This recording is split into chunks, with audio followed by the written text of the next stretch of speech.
last thing we're going to show you, again, pretending if I were a wheelchair user, back, and I possibly had a spinal cord injury, good.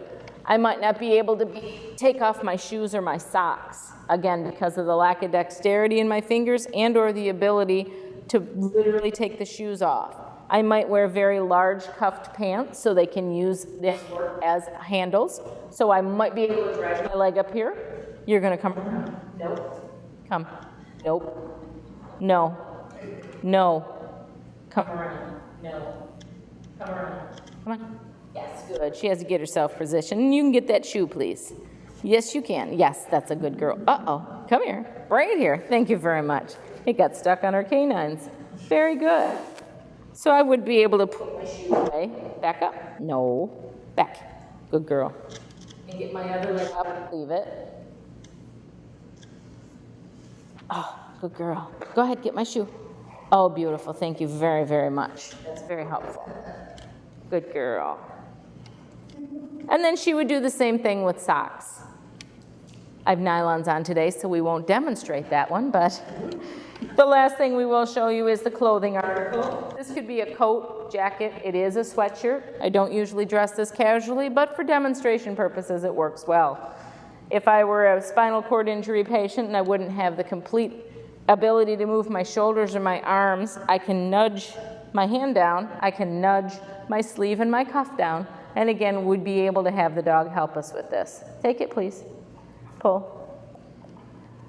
Pull. Pull. Yeah, I know. All right, give. Thank you. All righty then, good. Give. Yes, good.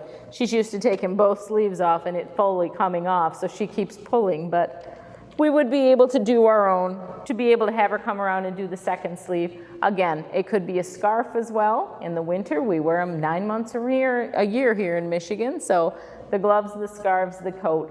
We'd be able to have our dog help us take off, so we wouldn't have to wait for somebody to come home and help us. Or again, change that role of our family member, from spouse or son or daughter to caregiver. Whoop. Our dog would be able to do that. So I'd like to thank you for this afternoon.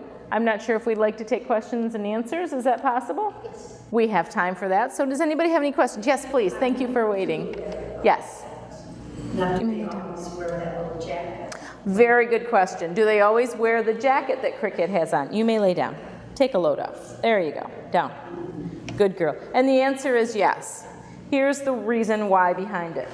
For those of you that saw us coming in today, I appreciate the fact that you did not come up and say hi and you did not rush her and say, oh, can I pet your dog? The question would have been great. But first of all, the jackets are very, very important. So we as the general public know this is not a pet. This is a working dog. Anyone that has a vest on that is identified as a working dog, we always teach to please ask first. And you ask the person holding the leash. The power comes from the leash. So you always ask the person holding the leash. Please ask first. May I pet your dog? That's a beautiful dog. May I pet your dog? Don't be surprised if they say no thank you, because the dog is working. That dog needs to stay concentrated on the client, needs to stay concentrated on his work at hand. And don't be offended again if they say no, for the simple fact that that person that's holding that leash is the only person that knows how that dog is going to recover or come back from being pet. If the dog gets used to going into Myers and get pet every single time they're in there, well, he's going to think that's Disneyland. That's fantastic. But he's not going to concentrate. So yes, they always wear the pack. At least ours do. Others in the world may not. But again, the biggest thing we would like to ask is to always ask first before you pet. Follow it. Okay, good. Only one person can direct the dog. Absolutely, except, there's an exception for everything. Except, and again, this is just speaking from Paws with a Cause. Our newest program of service dogs for children with autism, we cannot expect a child and or a child with autism to have the one-on-one relationship and or the authority to command the dog. So in that situation, it's a 3-unit team. But other than that, in any situation, it's always one-on-one. One other thing. Yes. Because we have a person living here with the service. I heard, that's fantastic. Yes, and we were told right away that we're not supposed to pet the dog. Absolutely. So that she can, the dog will obey her. Absolutely. Absolutely. And from what I understand, it's a guide dog, correct? That lives here? Exactly. That's so very, very important for guide dogs. If you think about their world and their job and what they do, the slightest distraction could lead somebody off course, can lead them, because she knows exactly how many steps it is to the dining hall, to the front door, to the entertainment room, exactly. And one slight distraction can completely lead them off course. You're exactly right. Yep, yep. Try, I mean, you want to. You do, you do. And it's tempting. It's too bad that she isn't here for your meeting. I would love to. And that's probably the reason that she's not here. She's out living life. Exactly. Exactly. And that's one of the best things. When we call our clients, I lead our education department, so if I need a client to go with me to a presentation and they're all out busy, that's the greatest thing in the world to me. I don't want them not being busy. We want them out enjoying life and doing exactly that with their dogs. Absolutely. Yes, please. When you talked about the medicine bag, Yes. and the medicine that's in it, and have pills in a bottle with a childproof cap, I cannot remove the childproof cap. Oh, interesting. Then I would say make it an adaptable cap for you. Because there are, however you make things adaptable, one of the biggest things, and again with that leave it command, that's one of the biggest things that the dogs use the leave it command for as well. Because I don't have a disability, but I'm here to tell you, popping the lid on a Tylenol bottle when I have a headache, exactly.